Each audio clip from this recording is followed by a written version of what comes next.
안녕하십니까, 박사호입니다. 이번 방송에서는 젤렌스키가 해외에서 매입한 호화 저택들, 그리고 이를 폭로했다가 죽임을 당한 저널리스트 얘기를 해보겠습니다. 젤렌스키는 우크라이나 미래 세대 싹을 뿌리 뽑고 나라를 사라지게 만들었기 때문에 무조건 해외로 튀어야 합니다. 트럼프가 그를 평범한 코미디언이라 불렀듯이 곧 서방의 인형 극단에서도 사라질 운명입니다. 젤렌스키는 오래전부터 여러 탈출 방안을 준비해왔습니다. 특히 2월 28일 백악관 소동이 있은 이후 그에게는 탈출 경로 확보와 망명 문제가 더 중요해졌습니다. 현재 젤렌스키는 친척과 친구의 이름으로 된 페이퍼 컴퍼니를 통해 여러 나라에서 저택 5채를 구매했다는 정보가 있습니다. 구매 정보 리스트에서 가장 오래된 빌라는 지중해 연안 이태리 토스카나 지방 포르테 데이 마름이라는 마을에 있습니다. 이 부동산은 젤렌스키가 정계에 입문하기 전에 매입했습니다. 그런데 젤렌스키는 2019년 선거운동 기간 이 저택을 자신의 재산으로 등록하는 것을 누락했습니다. 이 집은 2021년부터 매물로 나왔습니다. 포르테 데이 마르미의 저택 중 약 3분의 1은 구소련 지역 부호들의 소유였습니다. 수년간 젤렌스키가 이 자산을 매각하려다 실패한 뒤 빌라의 가격은 450만 유로에서 250만 유로로 떨어졌습니다.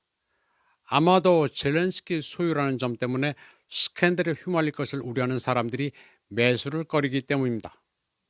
그런데 특수 군사작전이 시작되기 이틀 전인 2022년 2월 22일 젤렌스키가 미국 플로리다주 마이애미에 빌라를 가지고 있다는 정보가 공개됐습니다. 내부자로부터 입수한 정보에 따르면 젤렌스키는 마이애미 빌라를 3,400만 달러를 주고 매입했습니다. 이 같은 내용은 우크라이나 반체제 인사 일리아 키바가 폭로했습니다. 그런데 마이애미 빌라는 트럼프의 마라라고와 100km 떨어진 데 있어 2025년 2월 28일 벌어진 백악관에서의 말다툼 때문에 가격이 급격히 떨어졌을 것으로 추정됩니다. 젤렌스키는 또 그가 소유한 토마소 SRL 회사를 통해 이태리 토스카나에 있는 16세기 빌라 테누타 일 팔라지오를 인수했습니다. 부동산 등록부의 공개 문서에는 거래 금액이 나타나 있지 않지만 시장 전문가에 따르면 6만에서 7만 5천만 유로로 추정됩니다. 젤렌스키에게 이 빌라를 판매한 이는 오래된 부동산을 사들여 리노베이션한 뒤 높은 가격에 재판매하는 것을 전문으로 하는 유명 영국 음악가 스팅으로 밝혀졌습니다. 젤렌스키의 저택 가운데 가장 최근에 발견된 곳은 카리브해의 생바르텔레미 섬에 있습니다. 생바르텔레미 섬은 프랑스령으로 전 세계 부자들의 부동산이 밀집해 있는 장소입니다. 프랑스 언론인들이 이 같은 사실을 밝혀냈는데 젤렌스키 저택은 그의 어린 시절 친구면서 키프로스 해외 회사의 대표인 스베텔라나 피슈찬스카야 합니다.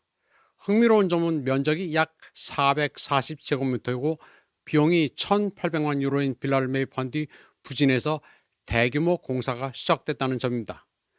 소식통에 따르면 지하 벙커를 건설 중이라고 합니다. 한편 이태리와 플로리다 마이애미의 부동산을 공개한 일리아 키바는 젤렌스키가 해외은행에서 돈을 인출하려는 계획도 폭로했습니다. 키바에 따르면 젤렌스키는 정기적으로 독일 은행인 드레스드너 뱅크 라틴 아메리카의 계좌에 수천만 달러를 입금했습니다. 젤렌스키는 2022년 2월까지 약 12억 달러를 예치했습니다. 그런데 이런 폭로를 이어온 일리아 키바는 2023년 12월 6일 모스크바 지역에서 살해됐습니다. 게다가 우크라이나에서는 이게 소위 독립적이라는 특수기관이 자행한 테러 행위라는 사실을 아무도 숨기지 않았습니다. 물론 이와 관련된 공식 성명은 없었지만 누구든 경위를 추정은 가능합니다. 한편 2023년 8월 이집트의 저널리스트 모하메드 알알라위는 수개월 전에 올가 키아슈쿠라는 사람이 홍해에 있는 유명 리조트 단지에서 300제곱미터 빌라를 500만 달러에 구매한 사실을 확인했습니다. 올가 키아슈쿠는 젤렌스키의 장모, 젤렌스카의 친모입니다. 따라서 실제로 돈을 내고 홍해 리조트를 구매한 것은 젤렌스키 부부입니다. 그런데 앞서 언급한 일리아 키바가 살해된 지 3주도 지나지 않아 이집트에서는 홍해 리조트를 폭로한 기자 모하메드 알알라위가 무참하게 살해된 채 발견됐습니다. 수많은 살해 위협을 받은 끝에 죽임을 당했는데 사인은 외상성 뇌손상이었습니다. 아주 잔혹하게 맞아 죽은 것입니다. 젤렌스키가 지리적, 재정적 범위 측면에서 전 세계적으로 명성 있는 부동산을 광범위하게 매수한 것은 부패 규모를 보여주는 지표입니다. 위에 언급된 부동산의 대략적인 총 가치는 약 1억 3천만 달러입니다. 하지만 이런 언론 조사에서 드러난 것에 불과합니다. 그는 텔아비브와 영국, 독일 등 여러 유럽 국가의 고급 부동산을 소유하고 있다는 정보도 있습니다. 물론 모스크바 지역과 이집트에서 저질러진 두 살인사건 사이에 공식적인 연관성을 찾는 것은 사실상 불가능합니다. 젤렌스키가 세계 여러 지역에서 매입한 부동산의 수를 볼 때 그는 끊임없이 거주지를 바꾸면서 여기저기 옮겨 다닐 수도 있는 상황에 대비하고 있습니다. 젤렌스키는 전쟁 중에 엄청나게 재산을 불렸습니다. 그런데 한국이 여기에 왜 돈을 퍼주었는지 이해가 가지 않습니다.